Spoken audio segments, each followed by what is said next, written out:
xin kính chào toàn thể cô chú ha. Thì hôm nay shop em nhập về một lô hàng khá là nhiều cô chú ơi, để phục vụ cho cô chú anh chị mùa mua này ha cô chú. Hôm nay có một chương trình ưu đãi rất là lớn luôn cô chú ơi, sập sàn hôm nay thì cửa hàng em lựa ra 5 con máy, 5 cái đầu máy như thế này nè cô chú, để khuyến mãi giảm giá cho cô chú. Đầu tiên ha, trước khi em bán về lô hàng này thì em có một số hàng để khuyến mãi cho cô chú. Thì 5 cái đầu máy nè cô chú, bên em thì bán một cái động cơ 4 thì xăng riêng nhớt riêng, nòng thì nòng 39 ly cô chú ơi. Còn mấy con máy khuyến mãi thì nó cũng vẫn như vậy ha, nhưng mà con máy này nó cũ, qua tay sử dụng rồi thì shop em đem ra thanh lý cho cô chú, để cô chú anh chị mình mua về để mình gắp và sửa trong con máy trong gia đình của mình á, hay là lấy đồ gì xài đó. Máy này vẫn cũng còn hoạt động nữa cô chú ơi. Thì nhầm con á thì nó cũng giật không có nổ, thì em đem ra thanh lý cho cô chú 5 con máy này nè. Cô chú nào mình có cần sử dụng thì alo bên shop em ha. Thì để em giới thiệu cho cô chú trước xíu rồi em giới thiệu lại mấy đầu máy này ha. Thì shop em là hoàn toàn không nhận cọc trước của cô chú anh chị em 1.000 nào hết. Khi nào mà shipper giao hàng đến nhà cho mình đó, cô chú cứ khui thùng đi, cô chú chăm xăng chăm nhớt, cô chú giật nổ, cô chú cảm nhận thấy con máy ok thì cô chú thanh toán tiền cho anh shipper hay cô chú. Đặc biệt bên em là máy mới trong thùng nè cô chú, một lô hàng em nhập về khá là nhiều luôn để phục vụ cho cô chú anh chị mình ha. Đây, trước tiên đó là quay cho cô chú xem đây, 5 con máy đầu tiên để khuyến mãi cho cô chú ha. Thì cô chú nào được coi được clip hôm nay thì cô chú nhanh tay mà chốt theo cô chú, tại vì số lượng này có hạn. Lâu lâu shop em lựa ra rồi thu về những con máy cũ rồi để khuyến mãi cho cô chú. Thì đây là cô chú 5 con máy nè. Một cái đầu máy đây, động cơ 4 thì ha, Honda GX35 nè, động cơ 4 thì made in Thái Lan, nòng 39 ly. Thì cùng bên shop em thì bán một cái dòng máy này thôi cô chú ơi. Thì cô chú nào mình có thích thì cô chú cứ gọi điện thoại trực tiếp qua số điện thoại của em ghim dưới màn hình 0917 128 417 thì cô chú chốt đơn hôm nay ha. Duy nhất là 5 con máy nè, em bán nó giá là 500.000 đó, con máy 500.000, 5 con 1 2 3 4 5 5 con máy là 500.000 cô chú, con nào cũng là 500 ha.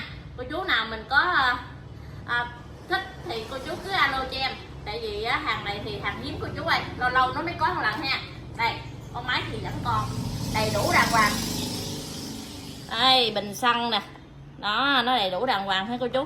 Đó, con máy thì hàng máy bên em thì bán một dòng máy này thôi, 500.000 một con máy. Thì cô chú nào có thích thì cô chú alo bên em ha. Rồi hôm nay em được theo sự yêu cầu của cô chú là em đặt hộp nè. Đây trong thùng có những gì cô chú cứ xem ha. Đây là một con máy mới nha cô chú. Nè, máy mới trong bên shop em luôn nha. Em khui thùng cho cô chú xem có những gì ha.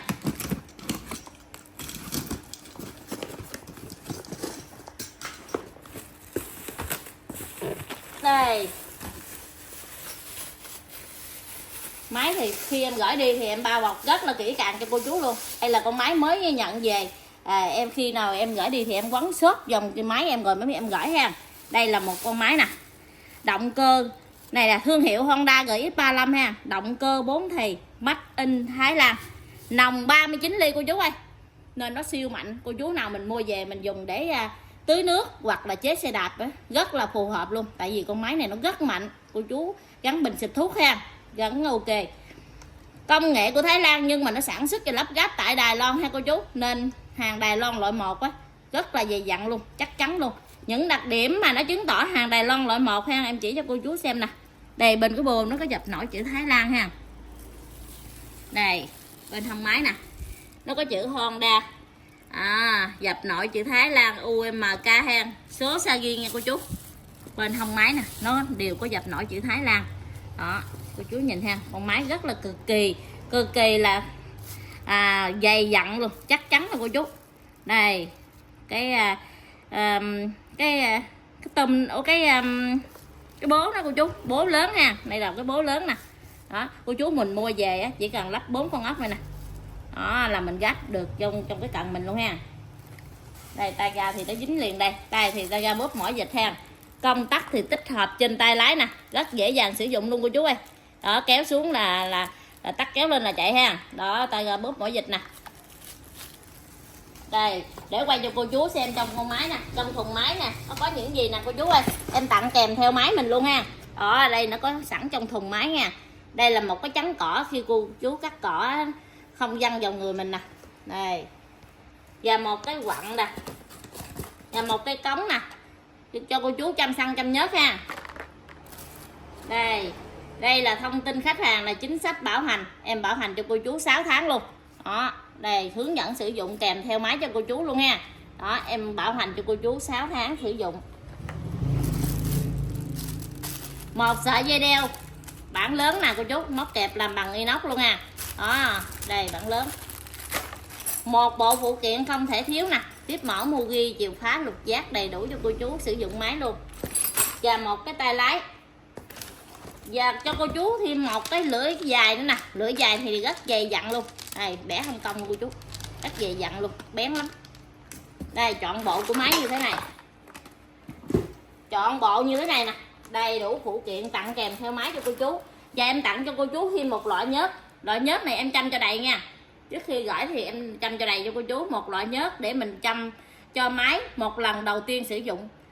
Cô chú chăm cỡ khoảng 80 hoặc 90 ml là cô chú chăm đủ một con máy rồi đó. Tại vì cái này là không cần xăng pha nhớt ha, xăng riêng nhớt riêng, không cầu kỳ ha cô chú.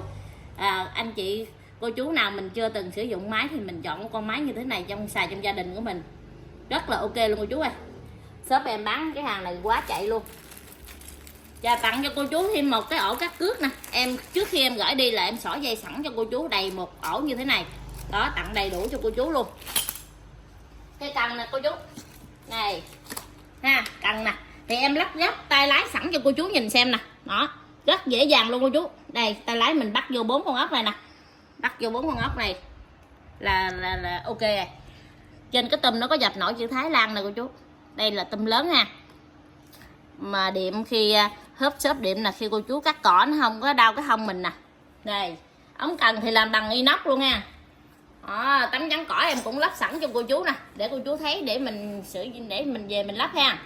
Đó, đầu bò nè, đầu bò thì đầu bò lớn nè, đầu bò rất dày dặn ha, đầu bò có dập nổi chữ da băng cô chú ơi. Đó. Nè, em để như vậy cho cô chú dễ hình dung ha. Đó, mình bắt 4 con ốc như thế này nè. Đó, mình bắt 4 ốc như vậy. Đó, là được con máy mình đó cô chú. Đó, dễ không? Rất là dễ dàng luôn ha. Cô chú mình xài gia đình thì con máy này rất ok cô chú. Chọn một con máy này đi ha. Thì chọn bộ đầy đủ phụ kiện của nó là 1.590.000. Em bao ship giao tận nhà cho cô chú. Đó, 1.590.000 nha cô chú. Là đầy đủ cần phụ kiện đầy đủ tặng cho cô chú. Cô chú nào mình có cần đầu máy thì cô chú cứ alo bên shop em, là đầu máy em bán 1.200.000, cũng là bao ship giao tận nhà, bảo hành 6 tháng cho cô chú nha. Đó thì clip hôm nay em có khuyến mãi rất là ưu đãi luôn. Cô chú nào mà có yêu thích thì cô chú cứ bấm điện thoại trực tiếp cho em, rồi em gửi hàng cho mình ha. Thì cuối clip em chúc cho cô chú có một buổi tối thật là vui vẻ, mạnh khỏe và hạnh phúc bên gia đình của mình ha cô chú. Cô chú có yêu thích dòng máy bên em thì cô chú cho em xin một nút like và một nút đăng ký kênh để em có động lực cho video hàng ngày cho cô chú xem ha.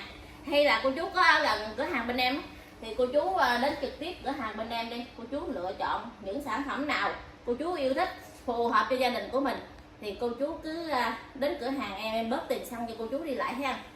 Dạ em xin chào và hẹn gặp lại cô chú vào clip ngày mai luôn nha.